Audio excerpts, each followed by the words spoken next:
भारत की भूमि पर कई बड़े बड़े युद्ध हुए जिन्होंने भारत के इतिहास को एक अलग रूप दिया। ऐसा ही एक युद्ध हुआ, हल्दी घाटी का युद्ध। यह युद्ध बेहद ही चर्चित युद्धों में रहा और एक प्रश्न हमेशा बना रहा कि आखिरकार हल्दी घाटी का युद्ध किसने जीता। आइए दोस्तों जानते हैं हल्दी घाटी युद्ध के बारे में। हम चलते हैं इतिहास के उसी पुराने दौर में। उस समय कई राजे रजवाड़े थे जिनमें मेवाड़ एक प्रमुख रजवाड़े के रूप में विख्यात था। मेवाड़ और मुगल सत्ता के बीच संघर्षों का लंबा इतिहास रहा है। मुगल शासक बाबर के विरुद्ध राणा सांगा ने युद्ध किया। बाबर के बाद उसके पोते अकबर ने चित्तौड़ पर आक्रमण किया और चित्तौड़ पर मुगल झंडा फहराया। उस समय उदय सिंह चित्तौड़ के शासक थे। जब वे चित्तौड़ गवा बैठे तो वे उदयपुर में आकर बसे, जो कि एक पहाड़ी इलाका था। उदयपुर भीलों की वीरता से जाना जाता था। उदय सिंह ने उदयपुर में शासन स्थापित किया। यहीं पर महाराणा प्रताप पले बढ़े। महाराणा प्रताप की माता का नाम जयवंता बाई और पिता उदय सिंह थे। महाराणा प्रताप भील राजकुमारों के साथ खेलते कूदते और युद्ध कला सीखते। क्योंकि महाराणा प्रताप भीलों की देख रेख में पले बड़े थे, इसलिए भीलों ने महाराणा प्रताप को कीका नाम दिया, क्योंकि भील अपने बच्चे को कीका कहकर ही पुकारते थे। महाराणा प्रताप के पिता उदय सिंह ने अपने छोटे बेटे जगमल को गद्दी सौंप दी थी, लेकिन जगमल सिंह ने अपने घमंडवश जनता पर अत्याचार करना शुरू कर दिया। जगमल में डरपोक और भोगी विलासी था, यहाँ तक कि उसने महाराणा प्रताप का भी अपमान किया। उदय सिंह के बाद मेवाड़ के समस्त सरदारों ने एकत्र होकर महाराणा प्रताप को मेवाड़ का राणा चुनने का निर्णय लिया। आखिरकार वह दिन आया जिस दिन मेवाड़ को एक नया राणा मिलने वाला था। मेवाड़ के महाराणा प्रताप का राज्याभिषेक हुआ। महाराणा प्रताप का राज्याभिषेक तो हुआ, लेकिन उनके ही परिवार के सदस्य जगमल और शक्ति सिंह नाखुश थे।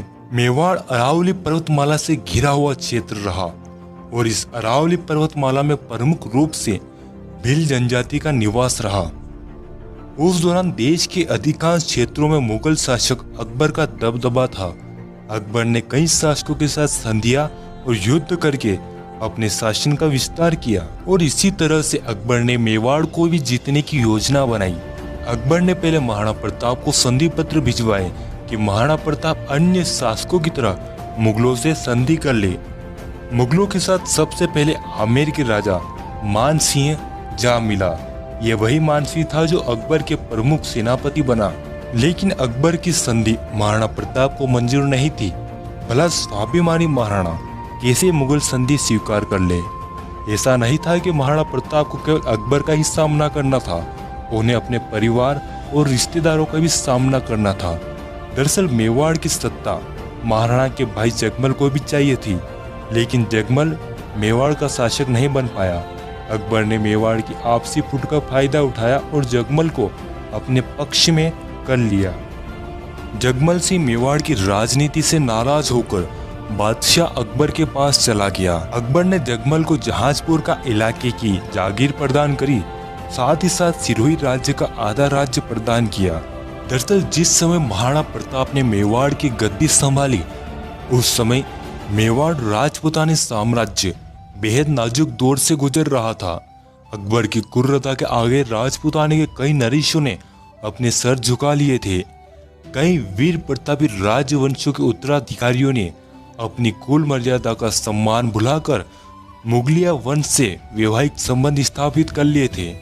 कुछ स्वाभिमानी राजघराने के साथ ही महाराणा प्रताप भी अपने पूर्वजों की मर्यादा की रक्षा हेतु अटल थे। महाराणा प्रताप के भाई शक्ति सिंह भी मुगलों के साथ जा मिला। इतना ही नहीं, मारवाड़ के शासक जो कभी खुद की आन बान और शान का हवाला देते थे, अब मुगलों के सामने वे भी झुक गए। कहा जाए तो कुछ शासक अपने राज्य के स्वार्थ के चलते और कुछ अपने पारिवारिक कलह के कारण अकबर के साथ जा मिले। अब महाराणा प्रताप अकेले पड़ गए। ऐसे समय में वे और उनके कुछ विश्वास पात्र योद्धा ही बचे थे जिन्होंने अकबर के सामने शीश नहीं झुकाया। अब युद्ध होना तो जायज था।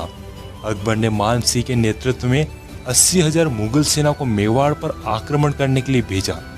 महाराणा प्रताप इस बात से भली भांति परिचित थे कि मेवाड़ तक पहुंचने के लिए अरावली की पहाड़ियों को पार करना होगा। महाराणा प्रताप अरावली की दुर्गम पहाड़ियों में रहने वाली भील समुदाय के बीच ही पले बड़े थे। तब उन्होंने अपने बचपन के मित्र भील साथियों की याद आई और वे तुरंत अपने कुछ विश्वास पात्र सैनिकों को लेकर अरावली की दुर्गम पहाड़ियों की तरफ निकल पड़े। वे जिस क्षेत्र की तरफ जा रहे थे उसका नाम भोमट था, जहां भील शासक राणा पुंजा का शासन था। यह क्षेत्र स्वतंत्र था। इस क्षेत्र के राणा दयालदास, राणा हरपाल भील और उनके पूर्वजों ने हमेशा ही मेवाड़ शासकों की मदद करी थी और महाराणा प्रताप को पूरी उम्मीद थी कि भील उनका साथ जरूर देंगे।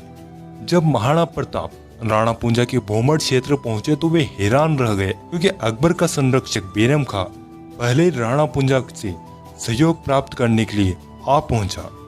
बेरम खां ने भील समुदाय को कई हीरे जवाहरात और कीमती वस्तुएं देने का लालच दिया। बेरम खान ने कहा कि यदि भील मुगल शासक अकबर का साथ दे तो मुगल सभी भीलों को बेशकीमती धन दौलत देंगे। तभी मेवाड़ के शासक महाराणा प्रताप ने स्थिति को भांपा और बप्पा रावल की तलवार राणा पुंजा के समक्ष रखते हुए मेवाड़ का साथ देने को कहा।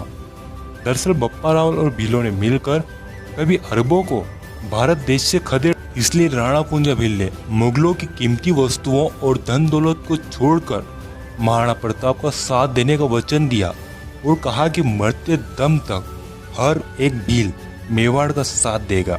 और इस तरह महाराणा प्रताप ने अरावली पर्वतमाला में बसी भीलों को अपनी तरफ कर लिया। वहीं कभी मेवाड़ के शासकों ने मुगलों के विरुद्ध अफगानों की सहायता करी थी, इसलिए अफगान पठान हकीम खान सूरी मेवाड़ सेना में सम्मिलित हुए। इस तरह महाराणा प्रताप ने अपनी सेना में राणा पुंजा, भीम सिंह डोड़िया, रामदास राठौड़, रामशाह तोमर, हकीम खान सूरी, भामाशाह, ताराचंद और बीदा झाला आदि प्रमुख सहयोगियों को शामिल किया।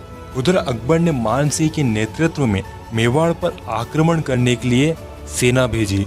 अकबर की सेना का नेतृत्व करता मान सिंह अपने 80,000 सिपाहियों को हल्दी घाटी के नजदीक पहुंच गया।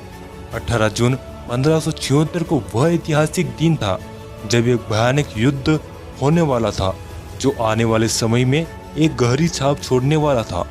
एक बात स्पष्ट कर दें कि जब मुगल सेना ने हल्दी घाटी की तरफ से मेवाड़ की तरफ बढ़ रही थी, उस वक्त हल्दी घाटी में राणा पुंजा के नेतृत्व में भील सेना ने मुगल सेना को कड़ी टक्कर दी। केवल 400 भीलों ने मुगल सेना के 10,000 सिपाहियों को परास्त किया। मुगल सेना के पास विशाल सेना थी। इधर महाराणा प्रताप के नेतृत्व में 20,000 मेवाड़ सैनिक और 400 से ज्यादा भील धनुर्धारी युद्ध के मैदान में उतरे। हल्दी घाटी पतला दर्रा था। 20,000 सिपाहियों के सामने 80,000 सिपाही खड़े थे। मुगल सेना के पास गोला, बारूद और बंदूकें थी। साथ ही साथ मुगलों के पास तोप थी, जिन्हें वे ऊंटों पर लाद कर युद्ध के मैदान में लाए थे। वहीं दूसरी तरफ मेवाड़ सेना एक तो पहले ही संख्या में कम थी और ऊपर से उनके पास हथियारों की कमी थी। लेकिन मेवाड़ी सेना में आत्मविश्वास था।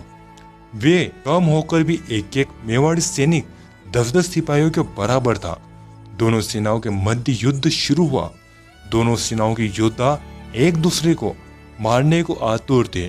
उनमें से कोई भी पीछे नहीं हटना चाहता था। हर कोई एक दूसरे के खून का प्यासा था। महाराणा प्रताप और बहलोल खान के बीच भयानक युद्ध हुआ। महाराणा प्रताप ने हाथी सरी के बहलोल खान को चीर दिया। महाराणा प्रताप और मान सिंह के बीच भयानक युद्ध हुआ। राणा पुंजा के भीलों ने अपने तीरों से मुगलों की छाती छलनी कर दी। बीदा झाला ने महाराणा प्रताप के लिए अपने प्राण युद्ध में त्यागे। चेतक ने महाराणा की जान बचाई और वह घायल हो गया। इस युद्ध के बाद मेवाड़, चित्तौड़, गोगुंदा, कुंभलगढ़ और उदयपुर पर मुगलों का कब्जा हो गया। सारे राजपूत राजा मुगलों के अधीन हो गए और यदि कोई अधीन नहीं हुआ तो वे थे महाराणा प्रताप। हल्दी घाटी युद्ध के बाद महाराणा प्रताप भीलों के साथ भोमट क्षेत्र में ही रहे, जहां राणा पुंजा भील ने महाराणा प्रताप की हर संभव सहायता करी।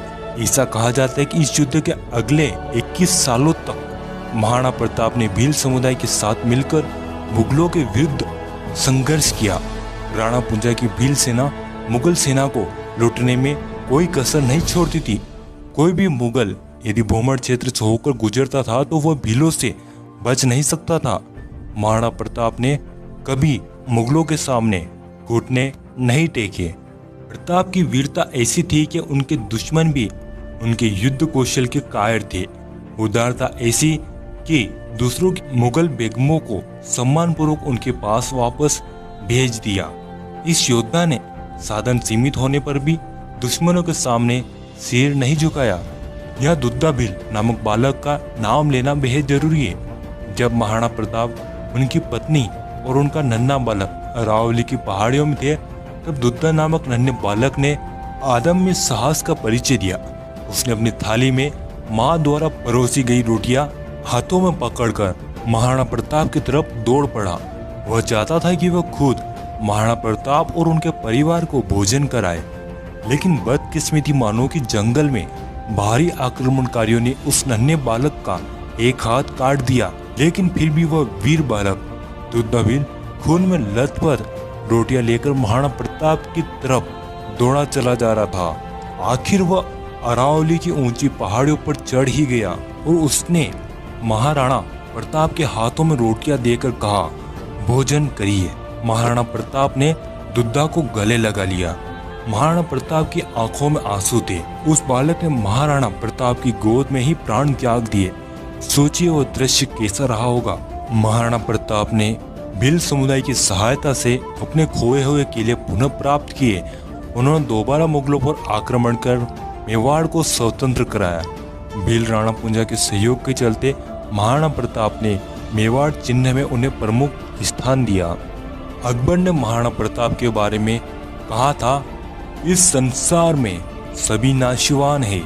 राज्य और धन किसी भी समय नष्ट हो सकता है, परंतु महान व्यक्तियों की ख्याति कभी नष्ट नहीं हो सकती। पुत्रों ने धन और भूमि को छोड़ दिया, परंतु उसने कभी अपना सिर नहीं झुकाया। हिंद के राजाओं में वही एकमात्र ऐसा राजा है अपने गौरव को बनाए रखा है।